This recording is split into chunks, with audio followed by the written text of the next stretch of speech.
Po, patjetër. Atëre, duke qenë se dhe misioni është për mbrojtjen e konsumatorëve, policia e para i herë t'i kontrolloj gomat edhe të verës, se te kontrolli teknik i mjeteve, se që aty duhet filloj problemi, nuk kontrollohen gomat i vetmi element që nuk ka asnjë shënim, është gjendja e gomave të mjetit.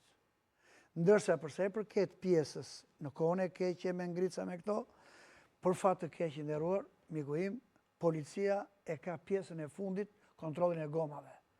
Sepse edhe në situatat të tilla, për çudi, 2 vjet e fundit, policia nuk ka qenë fare e pranishme në rrugë, edhe kur ka qenë kohë e keqe, edhe kur ka qenë ngrica, edhe kur trafiku vajti 25 km në rrugën e Elbasanit.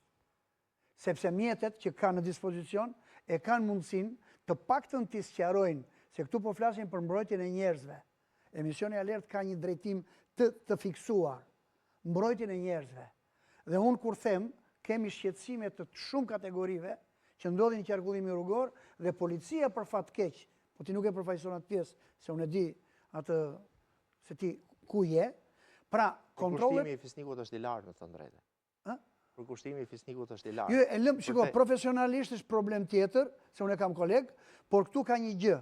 Nuk është në atë lartësi që duhet ishte policia rrugore, sidomos në periudha tilla. Tashi, meteorologjia lajmëron. Data 2, 3, 4, 5, 6, 7 do të ketë fenomene atmosferike mbi mesataren, të shtuara.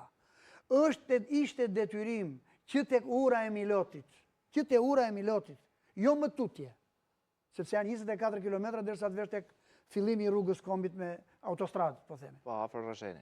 Që në urën e Milotit. Mjetet, kontrol, bilet direkt, ashtu siç kontrollojnë nga herë, që kanë qef, patentat, dokumentat e tjera, çdo mjet ktheu dhe pas një lloj, domethënë, asnjë lloj hezitimi e para dhe e dyta. Kontrolli nëpër rrugë.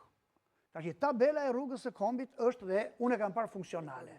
Ju lutem, rregulloni shpejtësinë, ka fenomene atmosferike. Sepse janë edhe elektroniket edhe tabelat të qëndrueshme që pra për qëndrojnë gjithkohën. Bile, ajo rrugë, se ju e bëni më shpesh se sa mua, por unë kam provuar disa herë, ajo të gënjen, ti në Milot je me kohë të shkëlqyer dhe parit e tuneli ty të zë një borë që nuk na ka ndodhur 2-3 herë, jemi kthyer në rrugë.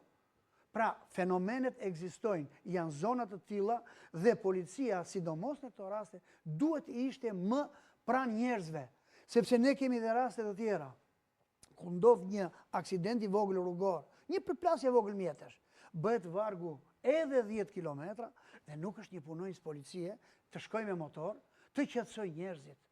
Sepse ai shqetësim na kthehet pastaj në bumerang kur hapet rruga, që të bëhen në atë që lejohen 2 mjetë, na bëjnë 6 një herëshi. Dhe ti e di shumë mirë, siç e di unë. Ky është problemi, ky është shqetësimi.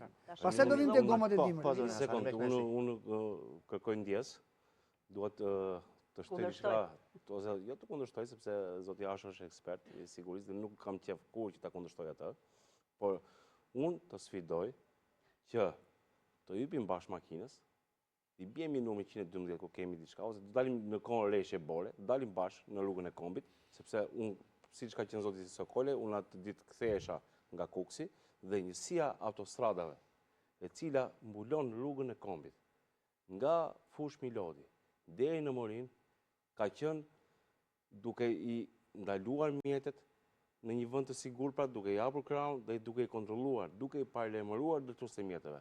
Për këtë gjë, unë kam... Kjo ka ndodhur mbasi është lajmëruar aksidenti i parë me 20 mjete. Jo, nuk është çështje me ty.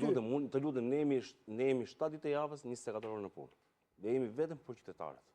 Tani, hajde të jemi bashkë, të bëjmë numër 112. Për qytetarët jeni, këtë nuk e vend dyshim as unë as zoti Hasho, por tani realisht, se nuk dua të merremi vetëm me një aks rrugor dhe me policinë konkretisht, por atë ditë realisht unë jam nisur në 6 mëngjesit nga Tirana. Kështu që atë ditë mund të ketë pas një patrull policie që rri diku afër daljes në Fush Milot. Jo, në atë ditë s'ka pas Fush Milot, ose edhe kur rrin furgon, ata furgonat Benz rrin qingrot, se s'kan fajt fakt, se është edhe ftohtë, ose kur s'kan punë, se Fush Miloti ishte mirë atë ditë, s'kishte probleme. Po, derisa un kam kaluar tunelin, as bor pastruese për të ardhur për të hedhur krip, se nuk ishte në fillimisht nuk ishte nga rep se ai shumë nevojë për bor pastruese përveç kripës. Nuk ishte. Madje batuta që kam bërë me punojësin që merr pagesën atë 5 euroshin, ishte që shoqëri që u gjejmë ju këtu, sepse asnjë njeri për të paguar se asnjë njeri tjetër nuk ishte në rrugë, ndërkohë bora ka shtruar. Dhe ndërkohë ishin nisë borpastruesit. Por ma tan tunelit, nga pjesa e Kalimashit, nga pjesa Oroshit te ku kishte borë, andaj nuk kishte borë, çuditërisht, te kishte borë, kishte shtruar.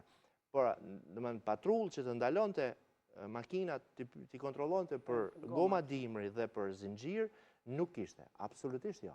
Nuk po ndalonte as për punë të tjera.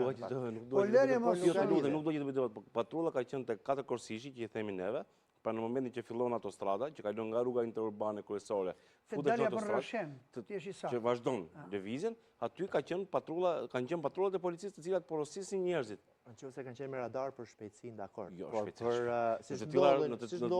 tilla raste ne kemi prioritet, në të tilla raste kemi prioritet. Paktën deri kur ka ndodhur aksidenti nuk ka pasur. Megjithatë, unë këtu s'dua të merrem shumë